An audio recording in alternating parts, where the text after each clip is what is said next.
Hi. Steve does a presentation with a piece of string, which we're going to show you just now. But I'll be honest with you, I've watched it 100 times, if not more. And each time it stirs me. It's a call to action. Now I know that I'm probably a great deal older than most of you, but it doesn't seem to matter, because whenever Stephen gets up with that piece of string, people listen. So enjoy it when you see it, and tell me, or tell yourself in your journal, whether it doesn't make you determined that today is the first day of the rest of your life, and there's not necessarily as much left as you think there is.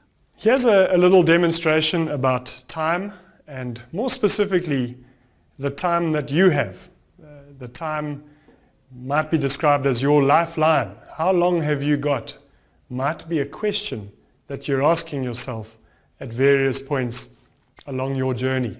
How long have you got to do all the things that are important to you, to live all the dreams, to embark on all the projects, to travel to places, to learn new skills? How long have I got? Well, of course, the answer to that is we don't know, and neither do you.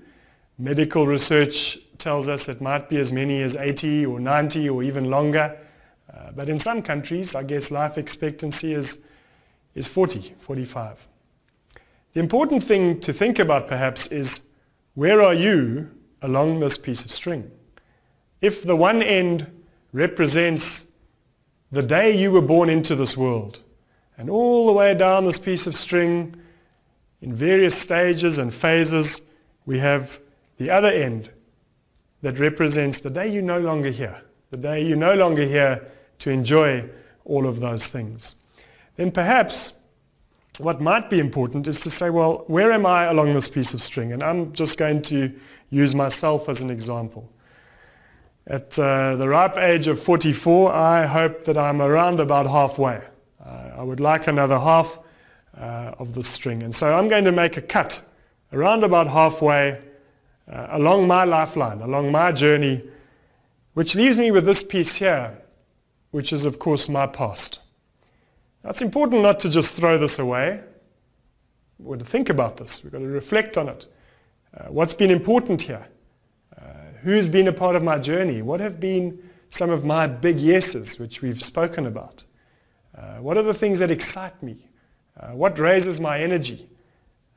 Where was the first time I rode a bicycle, or went swimming in the sea, or took my first walk along the beach, or hit my first golf shot of any significance? It's important to remember those moments in our journey, because they have shaped a lot of where we are. But we can't be caught up in our past forever.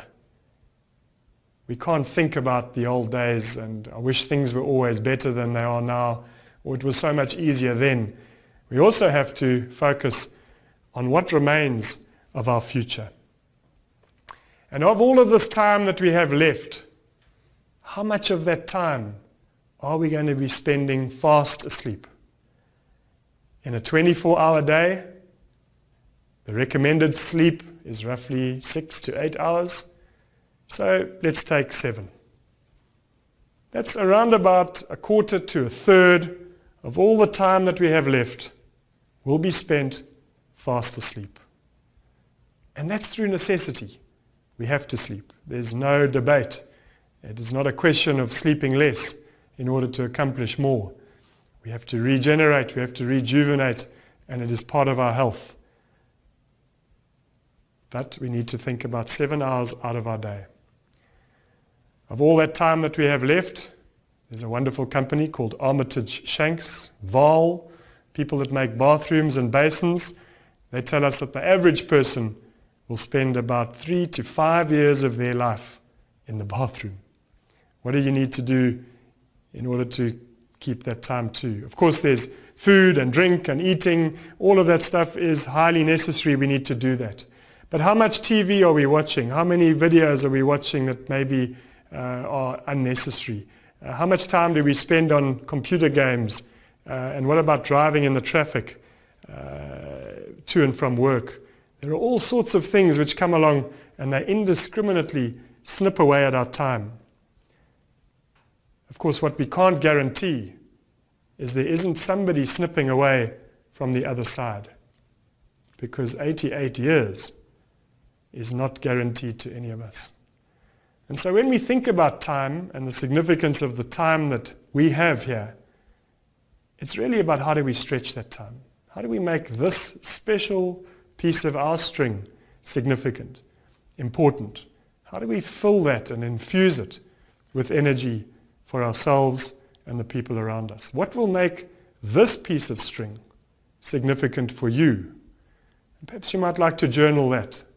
With this piece of string that you have left, how will you make it stretch? How will you make it really superb? How will you make it a moment that you might never forget?